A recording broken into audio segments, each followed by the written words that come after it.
सगळ्या विश्वामध्ये सुख समाधान शांती आनंद नांदो आणि सगळ्यांचं भलं होऊ देत. खरं सुख जे असतं ना तर ते दुसऱ्याच्या सुखामध्ये दुसऱ्याच्या सुखाने आपण सुखी होणं.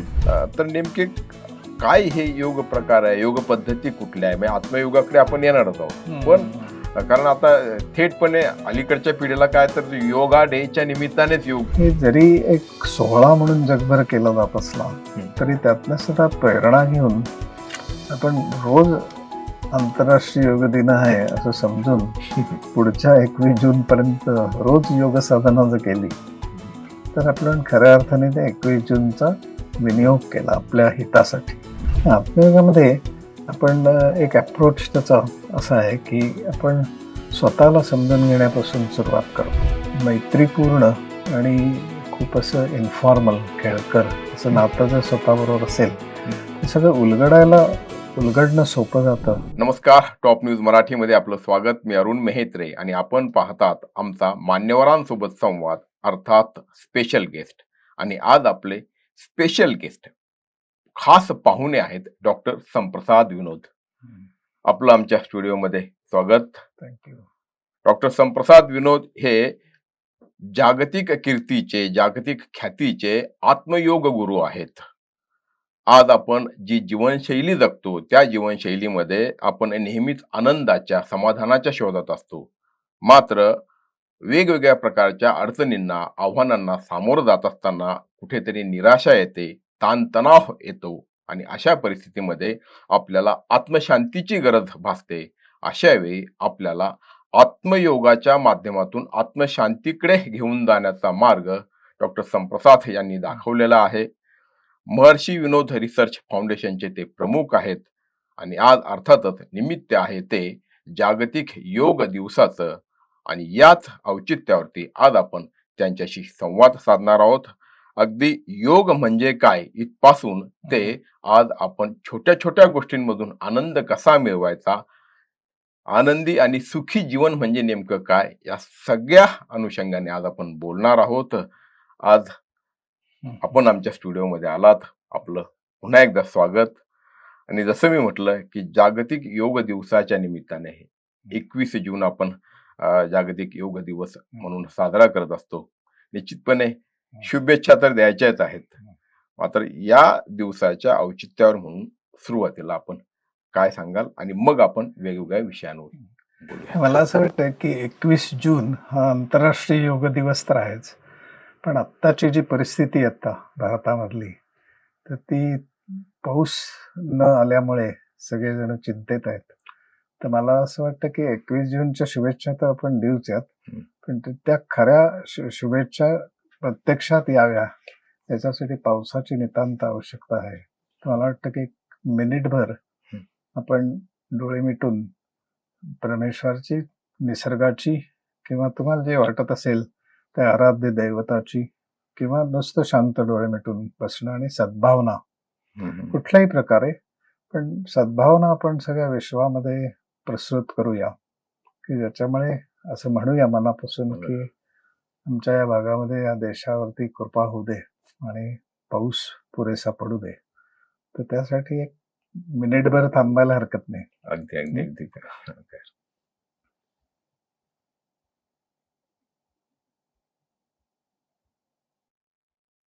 हरि ओम. हरिओम.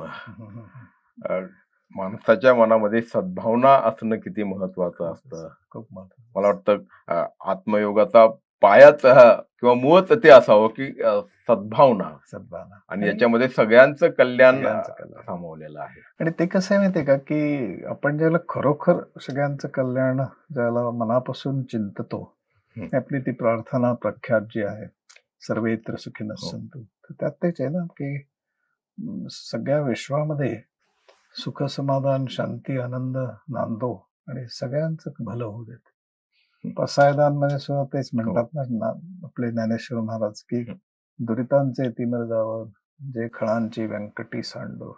ती दृष्टी सुद्धा किती व्यापक आहे पहा की नुसती माझी व्यंकटी सांगणं म्हणजे दुरित जी माणसं आहेत, वाईट प्रवृत्तीची माणसं आहेत, तर ते अज्ञानामुळे दुरित झालेली आहेत. त्यांचं अज्ञान आहे फक्त. ते स्वतःला ओळखत नाहीत नीट. प्रत्येक माणसामध्ये जो ईश्वराचा अंश असतो, तर त्याची जर त्यांनी ओळख करून घेतली, त्याची प्रचिती घेतली, तर तुम्हाला सगळ्या अस्तित्वाशी आपण जोडलेले आहोत हे लक्षात येऊ शकतं. आणि तसं जर आलं, तर तुम्हाला सगळ्यांचंच तुम्ही कल्याण चिंतन हे अत्यंत स्वाभाविक असतं. म्हणून ज्ञानेश्वर महाराजांनी सगळं त्यांचे ज्ञानेश्वरी लिहिल्यानंतर पसायदान म्हणणं ही काय अद्भुत त्यांची अवस्था असेल असं आपल्याला सकृत दर्शनी वाटतं. पण थोडा खोलात विचार केला तर लक्षात येतं की ज्या माणसाच्या मधनं ज्ञानेश्वरी सारखा ग्रंथ प्रकट झालाय, इतका अद्भुत ग्रंथ, तर त्याची आंतरिक अवस्था काय असेल आणि ती विश्वव्यापी चेतना जर झालेली असेल तुमची, तर तुम्ही वेगळ्याच प्रकारे व्यक्त होता. आणि त्याचं स्पष्ट उदाहरण म्हणजे पसायदान आहे. हे जाता जाता मी बोलतोय, पण असं आपण म्हणलो म्हणून की खरं खरं सुख जे असतं ना, तर ते दुसऱ्याच्या सुखामध्ये, दुसऱ्याच्या सुखाने आपण सुखी होणं. आणि हे सुद्धा जर आपण सगळे प्रेक्षकांनी आणि श्रोते जे आहेत त्यांनी जर नीट लक्षात घेतलं की कुठलाही पदार्थ मी घेतला समजा, म्हणजे खाण्याचा पदार्थ, तर त्याच्यातलं जे सुख आहे ते किती घ्यायचं आणि किती प्रमाणात घ्यायचं हे एक त्याला मर्यादा आहे. आणि तेवढं संपलं की मला तेच अन्न नकोसं वाटतं थोड्या वेळाने, कारण त्यातलं सुख घेण्याची जी माझी क्षमता असते ती संपलेली असते. पण अशा वेळेला मी जर दुसऱ्यांच्या सुखामध्ये माझं सुख शोधायला लागलो, आता हे नुसतं काल्पनिक पातळीचं नाही असता कामा, तर प्रत्यक्ष असलं पाहिजे. असं फिलिंग मोडमध्ये, एक्सपिरियन्शियल, बरोबर, की खरोखर तुम्हाला तसं वाटणं की अरे दुसऱ्याच्या सुखामध्ये मी माझं सुख खरोखर शोधतोय. असं झालं तर त्यातनं जी तुमची अवस्था आत निर्माण होईल, तर ती योग साधनेला अनुकूल अशी असेल. बरोबर आहे. आणि आत्मयोग हे त्याचं माध्यम निश्चितपणे आहे. आपण त्याविषयी अधिक बोलणार आहोत, पण सुरुवात मी आता हे थोडस परिचय पत्र वाचत असताना 45 वर्षांचा योग प्रशिक्षण, उपचार आणि संशोधनाचा प्रदीर्घ अनुभव. महर्षी विनोद रिसर्च फाउंडेशनची स्थापना, जगभरात वेगवेगळ्या माध्यमांमध्ये लिखाण किंवा या विषयामध्ये प्रचार प्रसार हेतूने काम, अगदी इतकंच नाही तर रणजी क्रिकेट टीम साठी विशेष मार्गदर्शन, आंतरराष्ट्रीय महिला क्रिकेटपटू हरमनप्रीत कौर यांना खास मार्गदर्शन. म्हणजे प्रेक्षको किंवा जे कोणी हे बघतात, किती व्याप्ती. डॉक्टर संप्रसाद म्हणजे खरं तर आता पुन्हा एकदा मी थोडीशी माफी यासाठी मागतो की मला ते थोडं अवघडल्यासारखं होतं की डॉक्टर बोलणे किंवा डॉक्टर संप्रसाद बोलणे. आपल्या बोलण्यातून किंवा मी ज्यावेळेस तिथे आपल्या केंद्रावरती आलो होतो तिथे लक्षात आलं की सगळे आपल्याला बाबा म्हणतात. थोडासा तो ईज किंवा कम्फर्ट यावा म्हणून मी आता इथे म्हणजे साधक म्हणतात म्हणून, म्हणजे मला साधक का तुम्हाला बाबा म्हणतात हे माहिती नाही, पण साधक म्हणतात म्हणून मी आज तुम्हाला इथे या मुलाखती दरम्यान बाबा म्हणतो. तर ते का म्हणतात सांगतो. काय होतं की मला ती ऍक्च्युअली अशी माझी मुलं वाटतात आणि त्यांचं भलं व्हावं, खऱ्या अर्थाने कल्याण व्हावं. जसं वडिलांना मुलांविषयी वाटतं तशी ऍक्च्युअल भावना असते साधकांविषयी. आणि मग त्यांचं ते साधनेमध्ये काय त्यांचं कुठवर गेलेत, किती त्यांना समजतंय, नुसतंच म्हणतात का खरोखर समजतंय, खरोखर अनुभूती येते का नाही, याच्याविषयीची खबरदारी अखंड घेत असतो ना, तर त्या एक वेगळं नातं निर्माण होतं. आणि त्यांना असं पहिल्या दिवसापासून सांगितलेलं असतं की तुम्ही, माझी दाढी जरी मोठी असली तरी सुद्धा चेहरा काही मोठा अकरा विकरा नाही आहे, तर तुम्ही काही माझं भीती बाळगू नका, फील ऍब्सोल्युटली फ्री. माझ्याशी तुमचे कुठलेही प्रश्न असले तरी मोकळेपणाने बोला. म्हणजे आणि ते प्रत्यक्षात ते व्हायला लागलं की ते एक वेगळ्या प्रकारचं नातं असतं. ते मला त्यांना येणारे सर्व प्रकारचे प्रश्न अगदी मोकळेपणाने विचारतात. आणि त्याचा मला ऍडव्हान्टेज असा मिळतो की मला ते वास्तव काय ते कळतं, त्याच्यावर काम करता येतं, नुसतं काल्पनिक राहत नाही. आणि त्यामुळे ते नात्याचा स्तरच बदलल्यामुळे त्यांना माझ्याविषयी आई आणि बाबा दोघेही त्यांना भेटतात माझ्या. त्यातल्या त्यात म्हटलं बाबा म्हणा, म्हणून ते बाबा म्हणतात असं. तर या सगळ्या कार्याची सुरुवात हे अर्थातच महर्षी विनोद हा, यांच्यापासून झाली. महर्षी विनोद रिसर्च फाउंडेशन आपण चालवता, प्रमुख आहात त्याचे. काय नेमकं महर्षी विनोदांविषयी, कारण कसं आहे की आज आम्हाला माहिती आपल्याविषयी बऱ्यापैकी माहिती आहे. महर्षी विनोदांविषयी तशी फारशी माहिती नाही. हां, तर ते थोडक्यात जरा त्यांचा जन्म अलिबाग जवळच्या एका साध्याशा खेड्यात झाला बरं. आणि तसं मोठी कथा त्याची समजून घेण्यासारखी आहे की माझी आजी, तिला मुलगी झालेली होती, म्हणजे आत्या होती, ती 12-13 वर्षाची होती आणि मुलगा नव्हता. तो हा 1920व्या शतकातला सुरुवातीचा काळ. तर त्यावेळेला ती अशी दुपारी चिंतातूर बसलेली असताना एक साधू पुरुष तिथे आला. आपण अशा आख्यायिका हो. ऐकतो ना, तशीच हो. ती कथा. मग त्यावेळेच्या प्रथेप्रमाणे तिने त्यांना जेवायला वाढलं. मग ते वाढत असताना त्यांच्या लक्षात आलं की हिला काहीतरी चिंता आहे. मग तिला विचारलं त्यांनी की माई, तुला काय दुःख आहे? मग तिने सांगितलं की असं असं दुःख आहे, मुलगा नाहीये. मग तुला मी एक मंत्र देतो, ते म्हणले. तो रोज 108 वेळा म्हणायचा आणि तो जर केलास तर तुला निश्चित पुत्रप्राप्ती होईल. फक्त एखाद वेळेस जर तुझा मंत्र चुकला तर त्या पुत्राच्या जीवाला धोका असेल. तर माझी आजी म्हणजे अशिक्षित होती तशी, पण चतुर होती. तर ती त्यांना म्हणली की महाराज, तुम्ही माझ्यावर एवढी कृपा करताय, तर मग तुम्ही ही कृपा करा की तुम्हीच माझ्याकडनं करून घ्या जप. ते हसले, त्यांनी अप्रिशिएट केलं, मंत्र दिला, मग ते जायला निघाले. तर माझी आजी म्हणली की महाराज, आता परत कधी दर्शन होणार? ते म्हणले की मी इथून जाणारच नाही, कायम इथेच असणार आहे. मग तिला खूप बरं वाटलं आणि मग ते असे चालत चालत गेले आणि अंतर्धान पावले. तर मी व्यक्तिशः त्याच्याकडे असं बघतो, आख्यायिका म्हणून बघतो, म्हणजे कथा म्हणून नाही बघत किंवा रियालिटी म्हणून नाही बघत.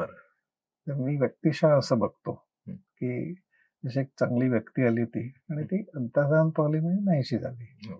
पण ती अंतर्धान पावली, त्याला जे एक मिस्टिक टच दिला जातो तो मला स्वतःला नाही आवडत. आणि एवढं पुरेसं आहे की त्यांनी मंत्र दिला, त्यानंतर त्यांचा जन्म झाला. तर ते असं त्यांनी म्हणणं की मी काही इथून जाणार नाही, मी इथेच असणार आहे. आणि तिथे त्यांचं जे जन्मस्थान आहे, तिथे जर तुम्ही कधी गेला, आपण जाऊ वाटलं तर कधीतरी, तर तिथे गेल्यावर ते लोकांना ते वेगळं स्पंद जाणवतो की काहीतरी इथे वेगळी व्यक्ती इथे राहिलेली असणार आहे आणि त्याचे स्पंद तिथे जाणवतात. तर तसं त्यांचे जन्म हे फार वैशिष्ट्यपूर्ण जन्म. नंतर तिथल्या खेड्यातल्या शाळेत ते जात राहिले, पण अतिशय बुद्धिमान असल्यामुळे त्यांना मुंबईला आत्याकडे ठेवलं, बहिणीकडे. आणि मग तिथे ते आर्यन शाळेमध्ये गेले, मग नंतर एल्फिन्स्टन कॉलेजमध्ये गेले, मग MA केलं त्यांनी. आणि खूपच त्यांची चतुरस्र बुद्धी असल्यामुळे ते काही क्रमिक अभ्यासक्रम जो असतो तो पटकन त्यांचा होऊन जात असे. आणि नंतर ते त्यांच्या आत्मानंदामध्ये असत. त्यांचे एक जवळचे मित्र होते, प्र. दामले म्हणून, प्राचार्य होते वाडिया कॉलेजचे. तर ते असं काहीतरी छान अवस्थेत गेले की काहीतरी अभंग बोलायचे. मग ते लिहून घ्यायचे सगळे, लक्षात ठेवायचे. आणि मग ते त्यांनी मग नंतर महर्षी विनोदांच्या 60व्या वाढदिवसाच्या दिवशी अभंग संहिता म्हणून प्रकाशित झाली. त्यातले अभंग अद्भुत आहेत, म्हणजे तुम्हाला काहीतरी मी ऐकवीन आणि ते पुस्तकही देईन. की त्याच्यात ते असं म्हणतात की वारुळाची वाट मुंगीला ठाऊक, हळूहळू पाय टाकी, मीही जन्मांतरी जाईन माझ्या राऊळा अनंततेच्या. अनंतता आहे त्यांचा हे होता, म्हणजे काय म्हणूयात, त्यांचं आकर्षक. आणि अनंतता ही उपास्य देवता म्हणूयात आपण, त्याचीच उपासना त्यांनी केली. आणि मग ते परदेशात गेले, विश्वशांती दूत म्हणून त्यांची निवड झाली. नंतर ते आपले करवीर पीठाचे शंकराचार्यांचे गादीवरती ते बसणार, इतकी त्यांची विद्वत्ता मानली जायची. आणि फक्त ते आईला वचन दिलं होतं त्यांनी की मी वंश चालवीन, म्हणून ते शंकराचार्य नाही होऊ शकले. आणि आई माझी 1926 साली महाराष्ट्र प्रांतामध्ये मुंबई मुंबई प्रांतात प्रांतात त्यावेळी. पहिली आली ती मुलामुलींमध्ये. आणि मुंबई प्रांत म्हणजे त्याच्यामध्ये मुंबई आलं, गोवा, कर्नाटक आणि मला वाटतं गुजरात हो हो हो. असं मिळून. आणि मुलामुलींमध्ये पहिली येणं ही फार मोठी गोष्ट होती. आणि त्याच्यामध्ये म्हणजे त्या काळामध्ये मुलींना शिक्षण मिळणं अवघड होतं. तर त्यात पहिलं येणं म्हणजे साधी गोष्ट नव्हती. बरं. आणि त्यांचं लग्न सुद्धा खूप गाजलं होतं त्याला, बर कारण ते सगोत्र विवाह होता.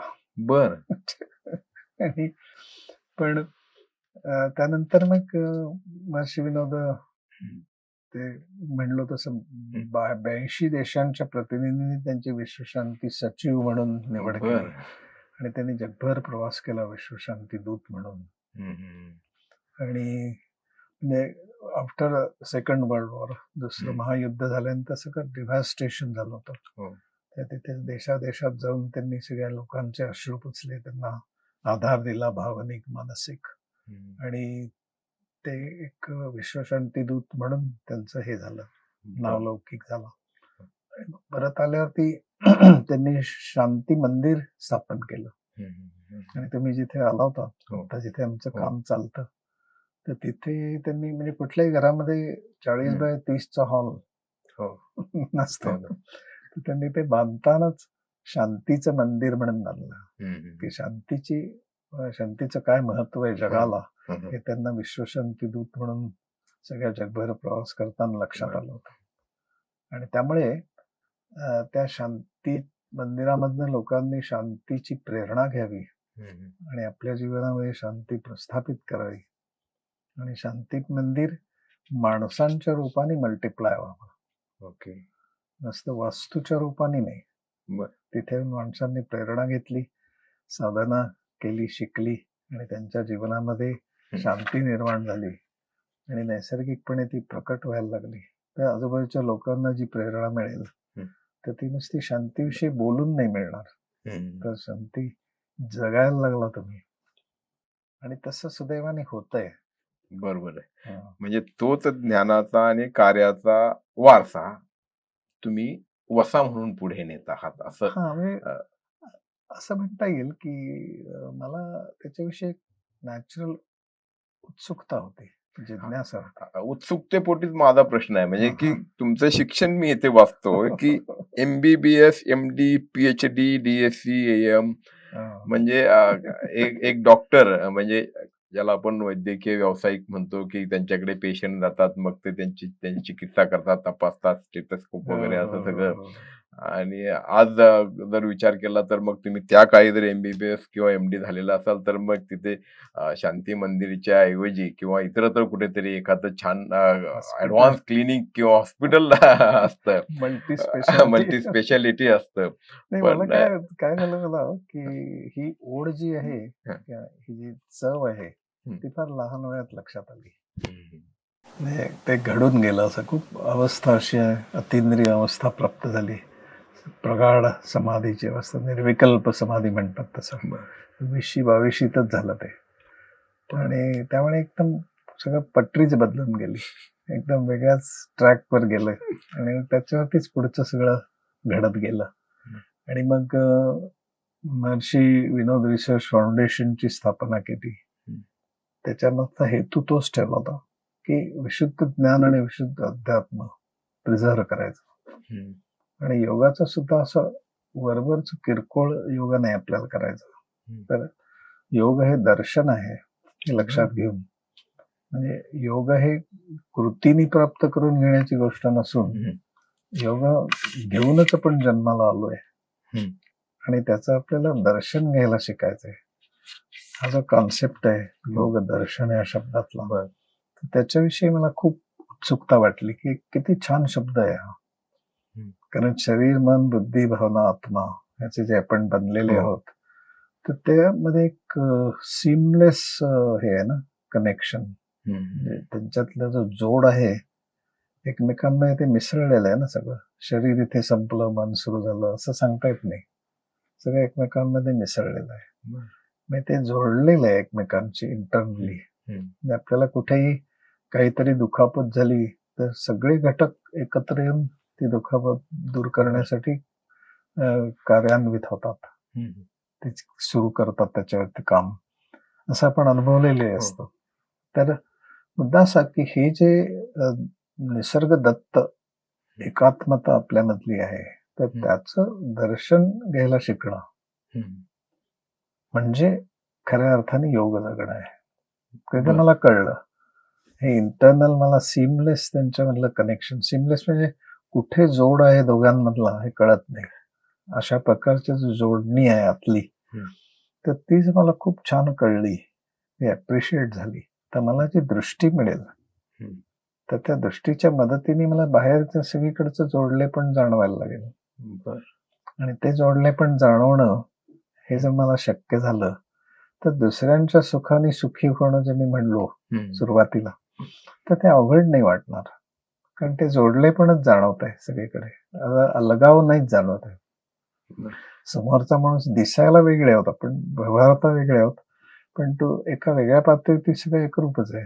याचं दर्शन तुम्हाला अखंड घडत राहिलं आणि तशी दृष्टी तुम्हाला मिळाली तर त्याचा अर्थ असा की तुम्हाला योगाचं खरं दर्शन घडलं आणि ते तुमच्या जीवनात उतरायला लागलं. आणि म्हणून आत्मयोग शिकवला गेला. म्हणजे कसं हा, आता तिकडे वळण्याआधी मला थोडस एक हं. सामान्य, अगदी सामान्य माणूस म्हणून योग योग योग म्हणजे आता गेल्या म्हणजे कितीतरी पिढ्यांपासून, म्हणजे आता आपण केवळ दशकं नाही तर शतकांची ही सगळी योग परंपरा आहे. आपला देश तर, भारतभूमी ही तर जननी आहे योगाची. तर नेमके काय हे योग प्रकार आहे, योग पद्धती कुठल्या आहे? म्हणजे आत्मयोगाकडे आपण येणारच आहोत, पण कारण आता थेटपणे अलीकडच्या पिढीला काय तर योगा डेच्या निमित्तानेच योग खायला लागलं, फक्त काय काहीतरी. म्हणजे मी असं नक्की सगळ्या प्रेक्षकांच्या लक्षात आणून देऊ इच्छितो की हे जरी एक सोहळा म्हणून जगभर केला जात असला तरी त्यातनं सुद्धा प्रेरणा घेऊन आपण रोज आंतरराष्ट्रीय योग दिन आहे असं समजून पुढच्या 21 जून पर्यंत रोज योग साधना जर केली तर आपण खऱ्या अर्थाने त्या 21 जूनचा विनियोग केला आपल्या हितासाठी, असं होईल. नाही तर आपला प्रसंग काहीतरी सोहळा केला, मोठे कार्यक्रम केले, तर तसं न होता प्रेरणा घेतली आणि जीवनात योग कसा उतरेल याचे प्रयत्न सुरू केले तर ते जास्त हिताचं ठरेल. आणि मग योग पद्धती ज्या आहेत त्याविषयी थोडस आपण बोलूयात की योग पद्धती आणि आत्मयोग. म्हणजे असं म्हणता येईल की एक कर्मयोग, ज्ञानयोग, भक्तियोग हे सगळ्यांना माहिती असतातच, पण म्हणजे समजा आता भक्तियोग असेल की काही अशी माणसं असतात की जे भावना प्रधान असतात, की पटकन त्यांच्या डोळ्यात पाणी येतं आणि चटकन कोणाशी कनेक्ट होतात आणि असं आंतरिक पातळीवरती त्यांचं नातं निर्माण होतं. तर अशा वेळेला अशी जी माणसं असतात तर त्यांना भक्तियोग सोयीचा असतो, त्यांना जमणं सोपं जातं. आपल्याकडे भक्तीचं सुद्धा नवविधा भक्ती सांगितलेली आहे, नाही तर वेगळा प्रांत आणि वेगळा विषय आहे. पण भक्तियोग हा एक आहे की ज्याच्यामध्ये तुम्ही कुठली तरी आराध्य देवता, एखादा गुरु की त्याची उपासना करता, त्याच्याशी एक नातं विकसित करता आणि ती जवळीक इतकी पुढे जाते की त्याच्यातनं तुम्हाला नंतर एकरूपताच त्याच्याशी साधली जाते. तर ते करत असताना भक्ती मार्ग हा एक आला. नंतर काही जण असे क्रियाशील असतात, त्यांना काहीतरी करावंसं वाटतं, तर त्यांच्यासाठी कर्मयोग आहे. पण ते करताना मी त्या सेवा भावनेनी जर केलं, मनापासून सेवा लोकांची करतोय मी, कुठलंही क्षेत्र निवडलं आणि सद्भावनेनी ते केलं, तर ते सद्भावनेने केलेली जी कृती असेल त्याचा जो परिणाम आहे, इतरांवर होणारा, मला मिळणारं समाधान आणि ते कार्याची, कृतीची शैली उंची वाढणं, त्याची गुणात्मक मूल्य वाढणं, हे जे सगळं आहे तर ते कशामुळे होईल, तर मला कर्मयोग जर चांगल्या प्रकारे कळला तर ते प्रत्यक्षात येईल. तसं ज्ञानयोग एक आहे की ज्ञानयोग म्हणजे मला प्रश्न पडलेत आणि त्याची मला छडा लावायचा आहे, मुळातून उत्तर हवेत, वरवरची उत्तर नकोत, खरी उत्तर हवेत, की जे माझं हे राहिलं, तळमळ राहिली की महर्षी विनोदांना भेटायला लोक येत असत आणि येताना ते चिंतातूर असायचे आणि त्यांना भेटले आणि बाहेर आले की ते हसत बाहेर यायचे. तर आप्पा काय करतात, आम्ही त्यांना आप्पा म्हणायचो. तर काय करतात त्याची मला उत्सुकता असायची आणि तो शोध घेणं अशी ती प्रवृत्ती राहिली. आणि तो शोध घेणं म्हणजे ज्ञानयोग आहे.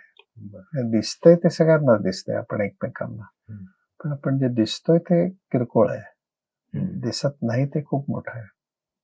आणि आपल्या कुठल्याही जे दृश्य वस्तू आहे तिचं जे दृश्य भाग आहे तो थोडा आहे आणि न दिसणारा खूप मोठा आहे. जसं हिमनगाचं असतं, की वरती थोडस त्या टोकाला दिसतं आणि खाली त्याचा प्रचंड विस्तार असतो. तर तसं आपल्या मनाचंही असतं आणि ते ज्याला समजलं त्या हिमनगाच्या मदतीने तो आतपर्यंत गेला आणि त्याला त्याचा विस्तार कळला. त्या माणसाच्या अपिअरन्स मधनं तो आत गेला आणि त्याच्याशी नात्यातनं ते उलगडत गेलं किंवा स्वतःची असणारं नातं आहे त्यातनं आत जात जात सगळं उलगडा करून घेतलं. तर ती शोध प्रक्रिया जी आहे ती ज्ञानमार्गाचा एक खूप महत्वाचा घटक आहे. नुसतं माहिती गोळा करणं की आत्मा म्हणजे काय, परमात्मा म्हणजे काय, ब्रह्म म्हणजे काय, माया म्हणजे काय, अशी नुसती माहिती गोळा करून ते होणार नाही. त्याची प्रचिती घ्यावी लागेल, प्रत्यक्ष अनुभूती घ्यावी लागेल, प्रत्यक्ष ते सत्य म्हणून उलगडलेलं असावं लागेल. तर तसं झालं तर तो खऱ्या अर्थाने ज्ञानमार्ग झाला. आणि योगामध्ये या तिन्हीचा छान अंतर्भाव झालेला आहे आणि तो आत्मयोगामध्ये झालेलाच आहे. म्हणजे विविध प्रकारची आसनं आणि ध्यानधारणा हा त्याचाच भाग आहे का? हा त्याचाच भाग आहे. म्हणजे योगाचा भाग जो म्हणजे पतंजल पतंजल योग दर्शन असा एक ग्रंथ आहे, प्रख्यात आहे आणि आपलं इथलं सगळं जे ट्रेनिंग आहे ते पतंजल योग दर्शनावरच आधारित आहे. पण फक्त पतंजल असं नाहीये, फक्त पतंजली असं नाही, तर शंकराचार्य, भगवान बुद्ध, जे जे महान लोक होऊन गेली त्यांनी जी काही शिकवण आहे त्याच्यातलं एसेन्स घेणं, त्याच्यातलं सार घेणं आणि ते त्याच्याशी जोडून घेणं, असंही करायला काही हरकत नाही. कारण असं काही आपल्याला एकच धरलं पाहिजे असं काही नाही. आपल्याला असं वाटलं की अरे इथे हेही छान वाटतंय, अरे इथे हा विचार छान वाटतोय, ही प्रक्रिया छान वाटते, काही वेगळत नाही त्याने, असा मी विचार केला. म्हणजे सर्वसमावेशकता असं. जसं भक्तियोग आपल्याला म्हणजे आपण म्हणतो की आत्म्याचं परमात्म्याशी मिलन होतं आणि मग आपल्याला परमेश्वर गवसतो भक्तियोगामध्ये. भक्तियोगामध्ये माझ्यातला जो ईश्वराचा अंश आहे त्याची मला प्रचिती येते, त्याला एक दृष्टी मिळते, त्यामुळे सगळीकडे त्याचीच लीला आहे असं मला अनुभूतीने लक्षात यायला लागतं.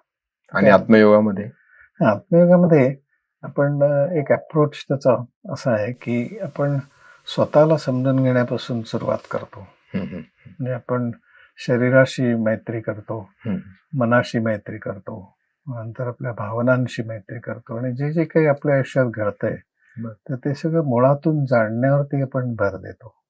आणि ते जाणण्याची प्रक्रिया जर जागी झाली आपल्यामध्ये तर त्याच्यातनं आपल्याला असं लक्षात यायला लागतं की आणि मैत्रीपूर्ण आणि खूप असं इन्फॉर्मल खेळकर असं नातं जर स्वतःबरोबर असेल तर सगळं उलगडणं सोपं जातं आणि उलगडण्याला सामोरं जाणंही सोपं जातं. कारण आत इतकं काय काय भांडार असतं ते एक एक समोर यायला लागले की माणूस जर त्याची मानसिकता जर योग्य नसेल तर तो सुरुवातीलाच गळपटतो, नको म्हणतोय, आपलं चाललंय ते ठीक चाललंय. पण तसं नाहीये. ते खोलात तुम्ही जर गेला, जसं समुद्रात तुम्ही खोलात गेलं तर ते सगळं भांडार तुम्हाला मिळू शकतं.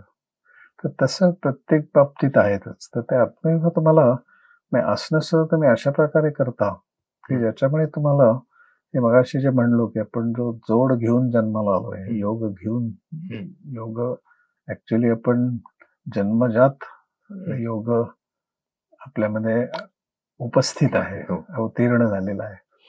तर ते दर्शन घेणं याच्यासाठी मला आसनांची मदत झाली, प्राणायामाची झाली, ओंकाराची झाली, प्रार्थनेची झाली, शरणागत भावाची झाली. तर हे सगळं जर झालं तर त्याचा अर्थ असा होतो की मी त्याचा योग्य प्रकारे विनियोग करतोय, शरीराचा, मनाचा. म्हणजे मी प्राणायाम केला आणि पतंजलींची सूत्र जी आहेत ना ती सुद्धा मोठी उद्बोधक आहेत. बर. की आसनांचा परिणाम ते सांगतात ततो द्वंद्वा न विघाता. म्हणजे आपलं जे चांगलं वाईट भलं बुरं शुभ अशुभ माझं तुझं अशी जी द्वंद्व असतात तर त्याचा माझ्यावर होणारा जो आघात आहे तर त्याला मी ट्रान्सेंड करतो, त्याच्या पलीकडे जातो. याचा अर्थ असा की मला खऱ्या अर्थाने आसन म्हणजे काय हे समजलं. आता हे फिजिकल लेवलला फक्त जिथे आसनं केली जातात आणि त्यालाच प्राधान्य दिलं जातं त्यांच्या जीवनात असं द्वंद्व जाईल का, असा मला प्रश्न पडायचा सुरुवातीला. आणि असं लक्षात यायचं की नाही हे असं नाही होऊन चालणार. आपल्याला वेगळ्या प्रकारे आसनं केली पाहिजेत आणि ती अशा प्रकारे केली पाहिजेत की आसनांपुरती ती आसनं मर्यादित न राहता दिवसभरातली माझी प्रत्येक हालचाल ही आसनमय झाली पाहिजे. बर.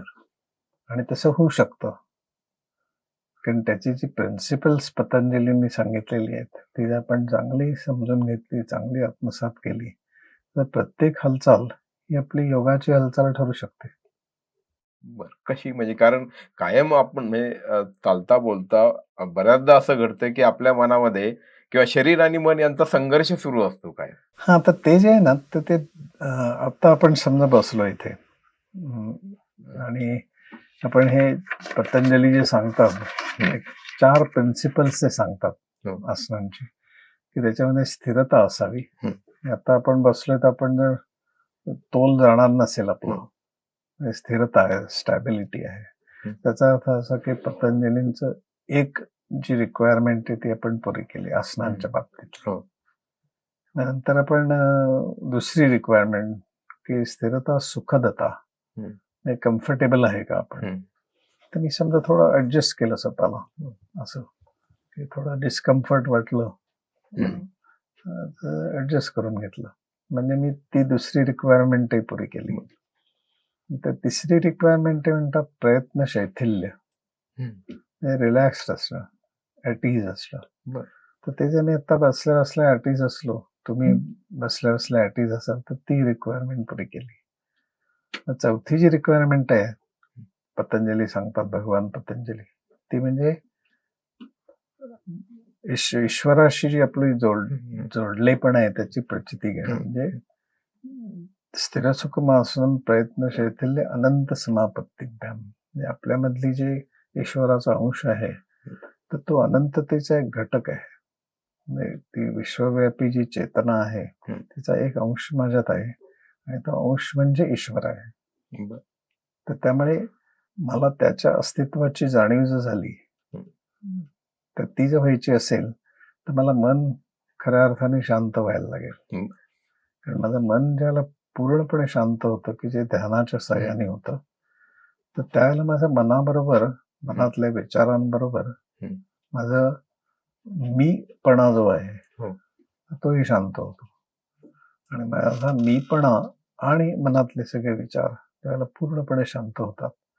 त्याला जी अवस्था असते त्यावेळेला मला माझ्यातल्या ईश्वराच्या अस्तित्वाची खऱ्या अर्थाने जाणीव झालेली असते आणि ती जाणीव ही अनुभूती असते आणि ती सच्चिदानंदमय असल्यामुळे त्यातला जो अवर्णनीय आनंद असतो, शांती असते, समाधान असतं, तर त्याची जर प्रचिती तुम्हाला आली तर त्याने तुमचे सगळंच बदलून जातं. तुमचा आयुष्याकडे पाहण्याचा दृष्टिकोन बदलतो, approach to life, attitude towards life complete transformation होऊन जातं, कम्प्लीट त्याच्यामध्ये परिवर्तन होऊन जातं आणि एक दृष्टी मिळून जाते तुम्हाला जगण्याची, परिपूर्ण दृष्टी मिळून जाते की जी रॅशनल आहे, म्हणजे बुद्धिनिष्ठ आहे, जी व्यवहार्य आहे, नुसतं हवेतल्या गप्पा नाही तर करून पाहता येतं असं आहे आणि अतिशय एक्सपिरियन्शियल आहे, प्रचितीने जाणता येऊ शकते अशी आहे.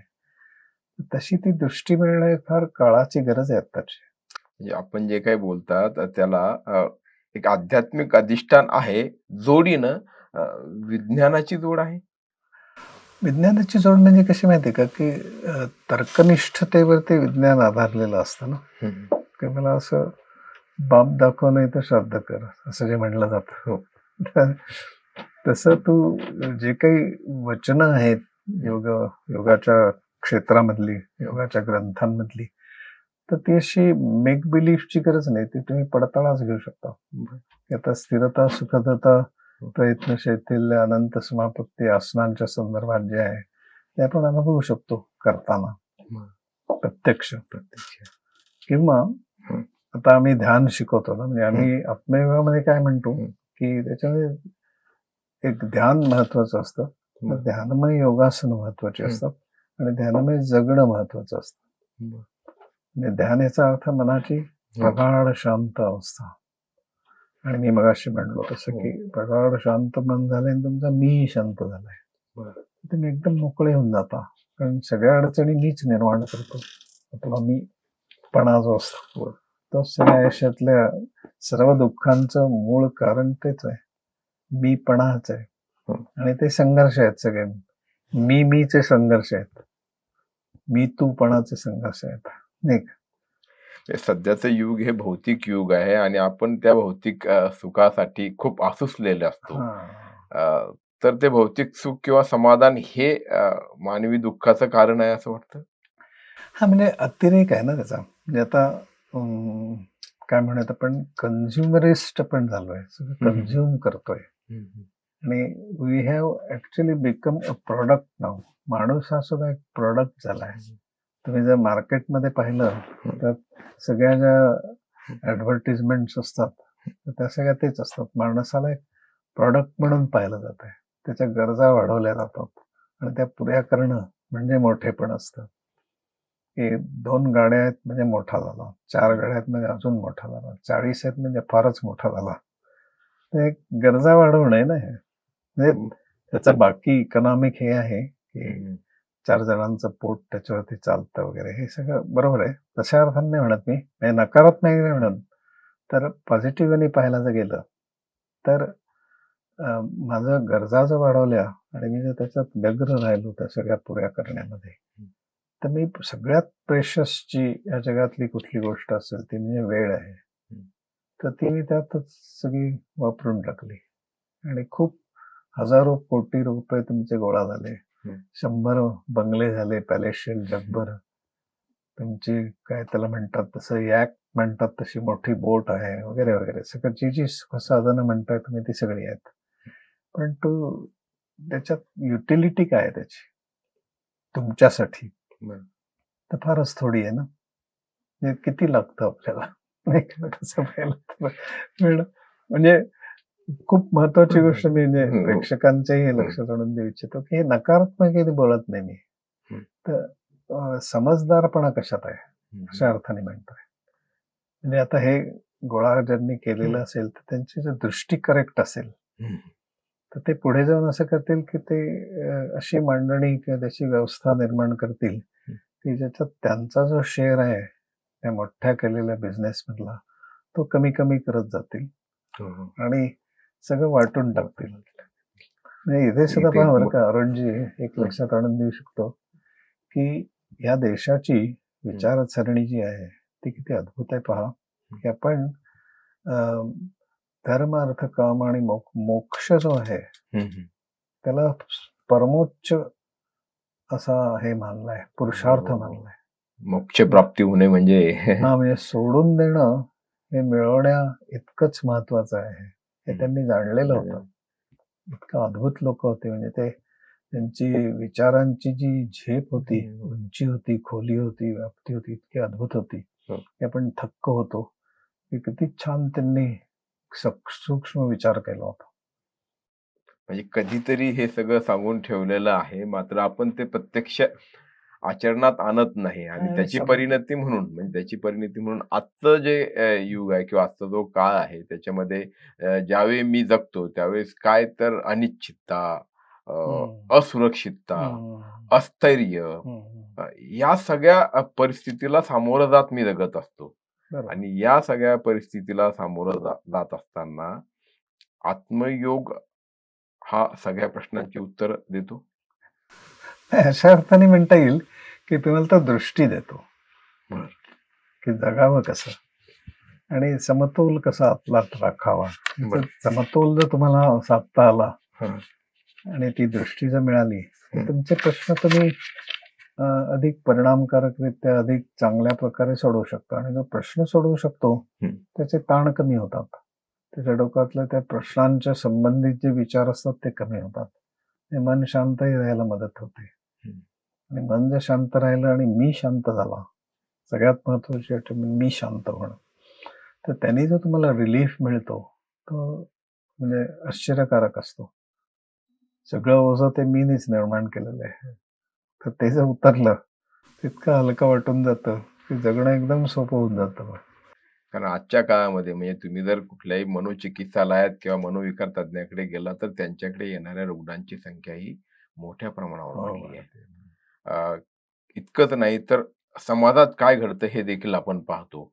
अ, काय पातळीवरती हे लोक जातात म्हणजे एखादी व्यक्ती किंवा एखादा छोटासा मुलगा सहजतेनं अगदी कोणावर तरी वार करून दिवसा-ढवळ्या कुणाचा तरी खून पाडतो. बरोबर.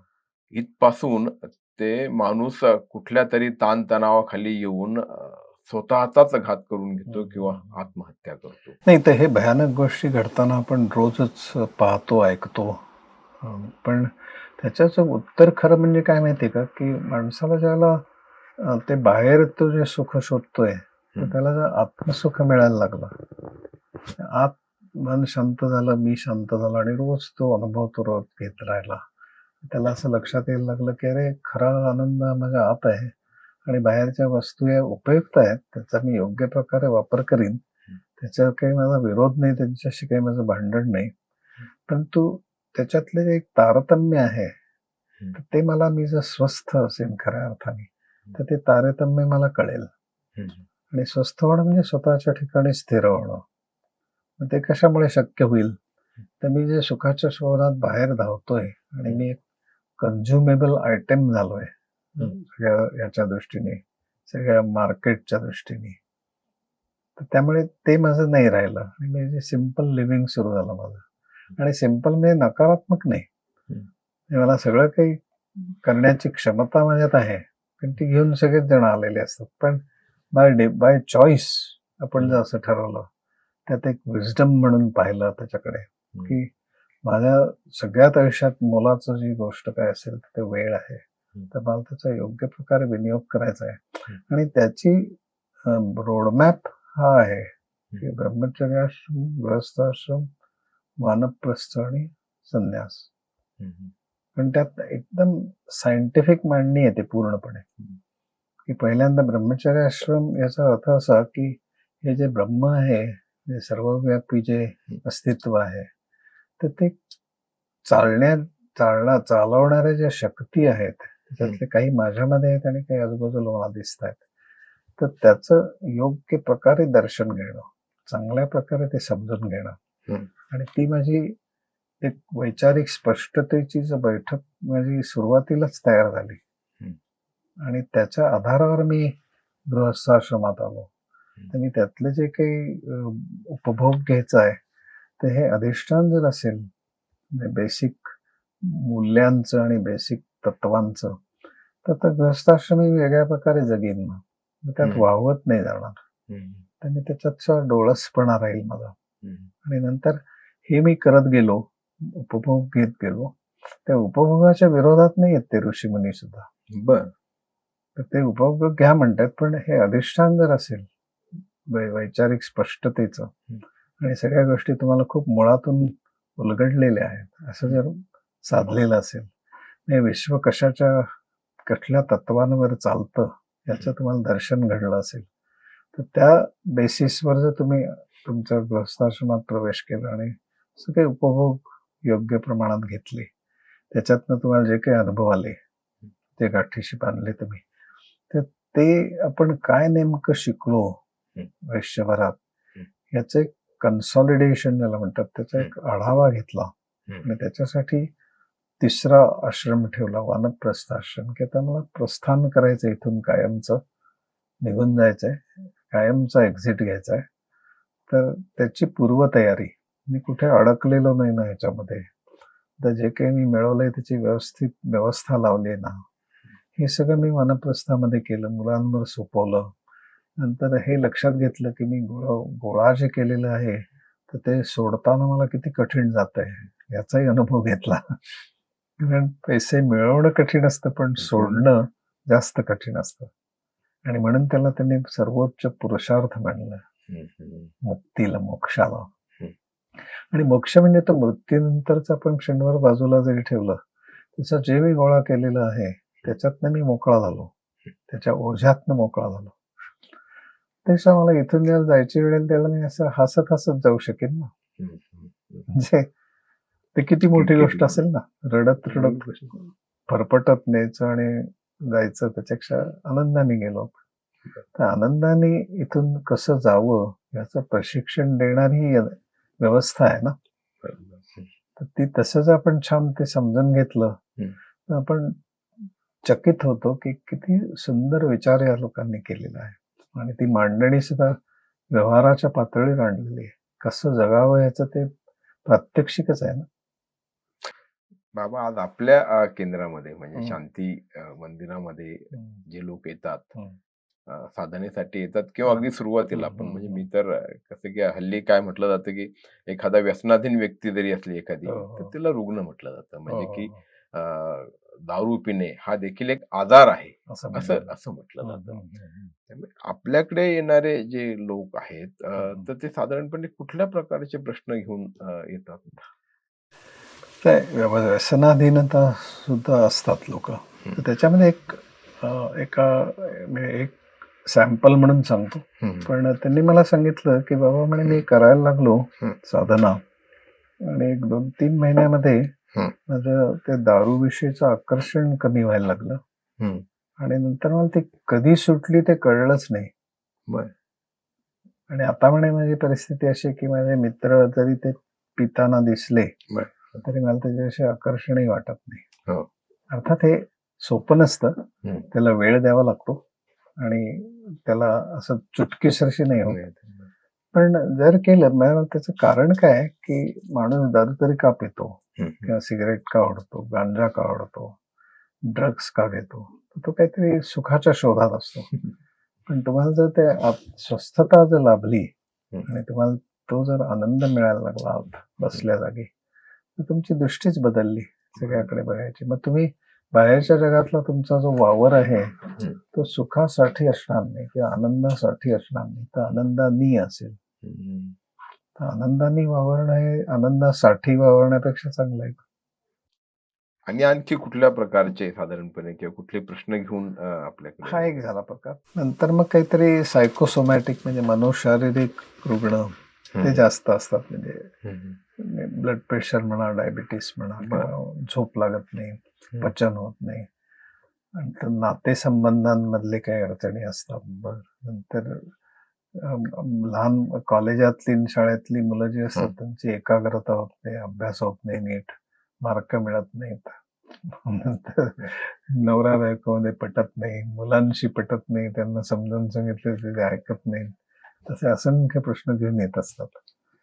पण माझा एक साधारण अप्रोच असा असतो की कोणीही प्रश्न घेऊन आला की त्याला आधी मी शेजारी बसून घेतो. आणि त्याला नेमकं काय म्हणायचंय, त्याची दृष्टी काय आहे याचा अंदाज घेतो आणि समजून घेत घेत त्याला समजून सांगत राहतो. आणि मग योगाची प्रॅक्टिसेस एकीकडे त्यांच्या चालू होतात आणि त्याचा एक एकत्रित परिणाम. माझं प्रत्येकाशी असं डायलॉग असतो रोज अगदी नाही जमलं तरी दिवसाआड 2 दिवसांनी. पण त्यांच्याकडे आणि मी जिथे बसतो आत तिथे एक सीसीटीव्ही ठेवलाय. तिथे मी सगळ्यांवरती वॉच ठेवून असतो. कोणाचं काहीतरी चुकत असेल तर समजा आज नाही सांगता आलं तर ते डोक्यात असतं. दुसऱ्या दिवशी आला की त्याला सांगतो की अरे हे जरा तू आज मला काहीतरी मनस्थिती ठीक नाही दिसत आहे, फार गडबडीत उरकलंस तू आज, साधना अशी शांतपणाने नाही केली नेहमीसारखी. तो सांगतो मला की बाबा हो, खरं तुम्ही म्हणता ते आज जरा ऑफिसमध्ये जायची गडबड होती आणि ते कामाचे विचार होते. म्हणलं ते मला दिसत होतं सीसीटीव्हीवर. त्यांना असंही सांगतो की तुम्ही असं घाबरू नका, मी वॉच ठेवून असतो अशा अर्थाने नाही, पण तुम्ही मनापासून जर करत असाल तर तेही लक्षात येतं. काही जणांना असंही मी सांगतो की तुमचं आज खूपच छान झालं, मला सहज लक्षात आलं, आज बघत होतो, काम करता करता सहज लक्ष गेलं तर तुम्ही खूपच छान असे तद्रूप झाला होता त्या आसनाशी. तर ते म्हणतात, "हो म्हणे बाबा, आज खूपच छान जमलं." असं. म्हणजे मुद्दा असा, की नुसतं आपलं काहीतरी ते एका पाठोपाठ एक काहीतरी आसनं करतायत, प्राणायाम करतायत असं न करता, ते समजून सगळं करतायत. त्याचं मर्म समजून घेतायत. त्याचं त्यांच्या जीवनाशी नातं जोडतायत. हं. बाह्य जीवनाशी, दैनंदिन जीवनाशी नातं जोडतायत. ते वापरून पाहतायत जे शिकतायत त्या गोष्टी. त्या परिणामकारक कशा आहेत असं त्यांना प्रत्यय येतोय. ते तसं मला येऊन सांगतायत, हं. की बाबा ते तुम्ही सांगितलं ते मी वापरलं आणि माझं एकदम छान वाटून गेलं मला. सोपं झालं. माझा प्रश्न पटकन सुटून गेला असं. तर हे जे अप्लाइड असतं, हं. ते खूप प्रेशियस असतं ना. ते तुम्ही काहीतरी एखादं ज्ञान करून घेतलं आणि ते वापरून पाहिलं आणि ते लागू होतंय असं लक्षात आलं. ते तुमचं खऱ्या अर्थाने ज्ञान झालं. बरं. नाहीतर नुसतीच माहिती झाली. पण हे काही विशिष्ट कालावधीसाठी असतं, की जीवनशैलीचा भाग बनतं? कारण जसं आपण बघतो, की डॉक्टरकडे गेलो पेशंट किंवा रुग्ण बनून, की मग ते एखादा कोर्स देतात, की बाबा हा अँटिबायोटिकचा कोर्स आहे, हा 4 दिवसाचा पूर्ण करायचा आहे. तसं हल्ली योगाचे पण काही कोर्सेस, काही-काही तर क्रॅश कोर्सेस असे सुरू झाले, काही ऑनलाईन कोर्सेस सुरू आता झाले. मला मला स्वतःला ते कधी असं मनापासून पटलं नाही. मला असं वाटलं, की योग ही आयुष्यभर जगण्याची प्रक्रिया आहे हं. आणि त्याला असं आपण जर हे केलं हं. सर्टिफिकेट, डिप्लोमा, बी-ए, एम-ए ते आपल्या जागी ठीक आहे. म्हणजे मी काही त्याच्या विरोधात नाही तसा. व्यक्तिशः मला काही त्याच्याबद्दल हे नाही. पण ज्याला तात्विक विचार करतो, त्याला असं जाणवतं, की जी माणसं पाहण्यात येतात, की अ, ज्यांना असं वाटतं, की आपल्याला ती डिग्री मिळाली आणि आता आपल्याला सगळं समजलं योगा. पण तसं कळलेलं नसतं तो. कारण ती एक रिफाइनमेंटची जी प्रोसेस असते, बारकावे खूप असतात. त्याला इंग्रजीमध्ये नुअन्सेस म्हणतात, बारकावे. बरोबर. अशा छोट्या गोष्टी असतात. तो मी जो असतो, त्याचं सुद्धा दर्शन घेणं, हं. हे सुद्धा खूप प्रेशियस आणि महत्त्वाची गोष्ट आहे. तर ती घ्यायची जर झाली, तर ते बारकावे कळण्यासाठी आपल्याला बऱ्यापैकी वेळ द्यावा लागतो. म्हणून तो क्वालिटी टाईम द्यावा लागतो. नुसतं जाता नाही होत. क्वालिटी टाईम द्यायला लागतो. आणि ते व्हायला लागलं आणि मग आपण हे सगळे आसनं, प्राणायाम, मेडिटेशन असं वेळ काढून व्यवस्थित केलं हं. आणि आसनं सुद्धा करताना ते मन शांत झालेलं आहे आणि तुम्ही आसनं त्या शांत स्थितीमध्ये करताय, असं जर व्हायला लागलं, तर नकळत तुम्ही स्वतःला कुठलीही कृती करताना मन शांत कसं राखायचं असतं, याचं ट्रेनिंग मिळून जातं. आणि ते मिळालं, की तुमचं ताणतणाव कमी व्हायला मदत होते. त्याचं कारण असं, की ताणतणाव हे सुद्धा तुमच्या दृष्टीवरच अवलंबून असतं. तुम्हाला समजलेल्या नसतात गोष्टी. म्हणून तुम्ही गोष्ट कळलेली नसली नीट, की तुमचं अप्रोच चुकीचा राहतो आणि त्यामुळे त्यातनं काहीतरी समस्या निर्माण होतात. मग त्या समस्यांमुळे ताण निर्माण होतो. त्या समस्या कळल्या नाहीत तर अजून ताण निर्माण होतो. मग त्या कळल्या नाहीत आणि तरी सोडवल्या, तर त्या सोडवण्यातनं सुद्धा अनेक प्रश्न निर्माण होतात. ते सोडवता माणसाची दमछाक होते. बरं. तसं आता होताना दिसतं. पण जर आपण मगाशी म्हणलो तसं जर आपली आपल्याशी मैत्री असेल, आपल्या शरीराशी मैत्री असेल, मनाशी असेल, भावनांशी असेल आणि सगळं असं छान आपण स्वतःबरोबर आहोत आणि जे काही घडतंय त्याच्यातलं सत्य बघणं आणि सत्यान्वेषी दृष्टी जर आपल्यामध्ये आली, तर क्षणाक्षणाला आपण शिकत राहतो आणि जो शिकतोय तो कायम इम्प्रूव्ह होत राहतो. तशा अर्थाने ते जर व्हायला लागलं, तर तुम्हाला काय होतं सगळ्यात महत्त्वाची गोष्ट काय, की शारीरिक पातळीवरती मी काय करू शकतो आणि काय करू शकत नाही, हे मला आसनं करताना रिअलाईज झालं. त्यामुळे माझ्या क्षमता हळू-हळू वाढतील, पण मी जर क्षमता कमी असताना काहीतरी भलतंच करायला गेलो, तर काहीतरी नुकसान होईल शारीरिक पातळीवरचं. तर तसं न करता माझ्या लिमिट्समध्ये राहिलो आणि दीर्घकाळ करत राहिलो साधना, की शरीर लवचिक होणारच आहे.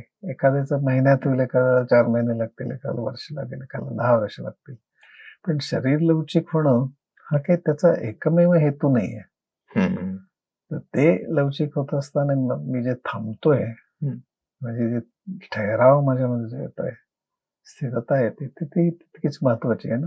म्हणजे तुम्ही म्हणाला तसं, की डोकं गुडघ्याला स्वतःच्याच गुडघ्याला लागलं पाहिजे असं नाही. तर कोणाच्याही घड्याला नाही काय होतं, की म्हणजे मी असं पाहिलेलं आहे आणि असे रिपोर्टेड केसेसही आहेत, की पश्चिमोत्तानासन करायचंय, डोकं गुडघ्याला लावायचंय आणि ते लागत नाहीये. म्हणून त्याच्या पाठीवरती कोणीतरी बसलंय हो. किंवा जोराजोराने दाबतायत. किंवा दोरखंड वापरतायत. हा, दोरखंड म्हणजे ते सुद्धा काय होतं की जी सगळी दृष्टी सुद्धा फार फिजिकल होऊन जाते, शारीरिक होतं सगळं. आणि फक्त शरीर नाही ना, आपण शरीर, मन, बुद्धी, भावना सगळं एकत्र आहोत. तर त्या सगळ्याचा एकत्रित आविष्कार म्हणजे आपण आहोत हो. खरं म्हणजे. तर ते एकत्रितपणा जो आहे, एकात्मिकता जी आहे, ती पाहूनच योगाच्या मदतीने आपले प्रश्न दूर केले पाहिजेत, सोडवले पाहिजेत. म्हणून ती दृष्टी महत्वाची आणि त्यासाठी ध्यान करणं महत्वाचं. कारण त्याने तुम्हाला तुमचं मन कळायला लागतं. तुम्ही आसनं केली की तुम्हाला तुमचं शरीर कळायला लागतं. प्राणायाम केला की जरा अजून सूक्ष्म गोष्टी शरीरातल्या कळायला लागतात. असं एक एक एक एक तुम्ही करत गेला आणि ते सगळं जोडत गेला एकमेकांशी. अरे हो, हे मी जर अशा प्रकारे केलं तर माझं मन शांत व्हायला मदत होतीये. आणि माझं मन शांत ज्यावेळेला होतं, माझा मी शांत होतो, त्यावेळेला मला काहीतरी छान वाटून जातं. तर ते आसनं करताना मी त्या विशिष्ट पद्धतीने केली की तसं होतं. प्राणायाम सुद्धा मी तशाच पद्धतीने केला. त्याचं परिणती, त्याचा परिणाम म्हणून मला जर असं छान वाटून गेलं. प्राणायामाचं सुद्धा पतंजली जे सांगतात त्याचा परिणाम, तर तत्क्षीयते प्रकाशावरणम असं म्हणतात की त्यामुळे प्राणायामामुळे माझ्या मनाचं, चित्तावरचं जे अज्ञानाचं आवरण आहे ते दूर होतं. तर मी जर मला समजून घेऊ शकलो चांगल्या प्रकारे, माझं मन कसं काम करतं, माझ्या भावना कशा काम करतात, शरीर कसं काम करतं, हे मला खूप चांगल्या प्रकारे कळलं. तर त्याचा विनियोग मला दैनंदिन जीवनात करणं खूप सोपं जाईल. आणि तसं व्हायला लागलं की म्हणजे मी काहीतरी आवाच्या सवा काही करायला जाणारच नाही. त्यामुळे मग अपयश आणि जमलंच नाही असं होणारच नाही. कारण मी माझी रेंज ओळखलेली आहे, ती ओलांडून जातच नाही मी. माझ्या दमादमानेच करतो सगळ्या गोष्टी, असं होईल. आणि हल्ली एक चित्र बघायला किंवा एक अनुभवायला येते, की योगाला एक ग्लॅमर प्राप्त झालंय बघा. आणि त्यातून मग व्यावसायिकीकरण हा एक दुष्परिणाम किंवा एक पैलू आपल्याला पाहायला मिळतो. आणि कधी-कधी असं वाटतं, की हे एक फॅड आलंय काहीतरी, असंही काही कडून बोललं जातंय. अ, तर ही जी काही परिस्थिती आहे किंवा अशा ज्या काही प्रतिक्रिया आहेत, तर त्या निश्चितपणे योगाचं जे मूळ महत्व आहे, महात्म्य आहे, त्याला तडा देणारे आहेत. काय होतं की आत्ताचा काळ जो आहे ना, तो फॅशन पेक्षा व्यवसाय म्हणून पाहिलं जात आहे. अशा मोठ्या मोठ्या कॉन्फरन्सेस भरतात की तुमचं योगाचा हे जो आहे स्टुडिओ किंवा तुमचं जे हे आहे काय केंद्र आहे, तर ते अजून कसं वाढवावं याच्यासाठी प्रोग्राम्स असतात. आणि मग ते सगळे मार्केटिंगची लोक, सेल्सची लोक त्यांना गाईड करतात की असं करा, तसं करा, असं. म्हणजे आत्ताचा जमाना हा फॅशन किंवा फॅड म्हणून राहिला नाही, तर त्याच्याकडे चरितार्थाचं किंवा व्यवसाय कम्फर्टेबल लिव्हिंगचं साधन म्हणून पाहिलं जात आहे असं. म्हणजे त्याचं हे नाही करायला. पण काय माहिती का की म्हणून आम्ही जे प्रयत्न आमचा जो आहे तो असा आहे की क्लासिकल फॉर्म जो आहे त्याला तडा नाही जाऊ द्यायचा, काही होऊ देत. आणि तसा आग्रहीपणा नाहीये. ते समजल्यातनं आलेलं एक निष्ठा आहे. असं काही कोणाच्या विरोधात आणि असं काही टीका करणं असं मुळीच नाहीये. कारण काही कारणच नाही तसं करायचं. आपल्याला समजलंय ते आपण वागतोय, तसं बोलतोय, बाकी काही नाही. चला, आपल्याला अर्थातच वेळेची मर्यादा आहे, पण एक शेवटचा प्रश्न, आणि जसं मी म्हटलं की 21 जून जागतिक योग दिवसाच्या निमित्ताने, योग दिनाच्या निमित्ताने आज आपण बोलतो आहोत. तर काय आता सांगाल आमच्या प्रेक्षकांना आणि एकूणच सगळ्यांना, की मला असं वाटतं की शुभेच्छा तर आहेत योग दिनाच्या, पण मला असं वाटतं की म्हणजे जोडलेपण जे आहे आपल्या आतलं जोडलेपण, शरीर, मन, बुद्धी, भावना, आत्मा ह्याच्यातलं, तर त्याचं दर्शन घेणं आणि ते जोडलेपण सगळीकडे कसं आहे याचं दर्शन घेणं, याला जर प्राधान्य दिलं, याला जर महत्व दिलं, आपण खऱ्या अर्थाने योगाच्या साधनेला लागलो असं म्हणता येईल. आणि तसं जर लागलं तर मला खात्री आहे की वर्षभरामध्ये तुमच्यामध्ये एक आंतरिक परिवर्तन जे होईल, तर त्यामुळे आपण परत जर भेटलो वर्षभराने, तर तुम्हीच काही गोष्टी अशा सांगाल आम्हाला की खरंच म्हणजे हे तुम्ही दृष्टी दिली त्याचा परिणाम म्हणून आता आम्हाला खूप छान वाटतंय आणि आमचं मागचं वर्ष खूप छान गेलं. तर ते खऱ्या अर्थाने माझ्या मते आजच्या दिवसाची प्रेरणा म्हणून आपण त्याच्याकडे तसं पाहायला पाहिजे असं मनापासून वाटतं. आणि एक गोष्ट ध्यानात ठेवायला पाहिजे की योग ही केवळ वाचण्याची, ऐकण्याची, पाहण्याची गोष्ट नाही, तर अनुभवण्याची गोष्ट आहे. त्याची अनुभूती हे घ्यायला पाहिजे जगण्याची गोष्ट आणि जगण्याची गोष्ट आहे. आणि निश्चितपणे जसं वर्षभराने तुम्ही म्हटलात की कदाचित आम्हाला हे यातनं प्राप्त झालं असं अपेक्षा बाळगूयात. आमच्या प्रेक्षकांना देखील निश्चितपणे या संपूर्ण माहितीचा मुलाखत म्हणणार नाही, या गप्पांचा उपयोग होईल अशी आशा आहे. आपण आमच्या स्टुडिओमध्ये आलात आणि खूप वेळ दिला, पण मोकळ्या गप्पा मारल्या, खूप छान मार्गदर्शन केलं, याबद्दल मनपूर्वक थँक्यू. आभार. आपल्यालाही नमस्कार. तुमची car, electric panel, data server आगीपासून सुरक्षित आहे का? नाही? मग आजच बसवा F protect temperature activated fire suppression device. यामध्ये आहे eco friendly non toxic pressurised liquid, जे आग लागल्यास क्षणार्धात ऍक्टिव्हेट होऊन आगीवरती मिळवते नियंत्रण. बसवण्यास अतिशय सोपे आणि सुटसुटीत टेकालिपचे एक दर्जेदार उत्पादन एफ प्रोटेक्ट.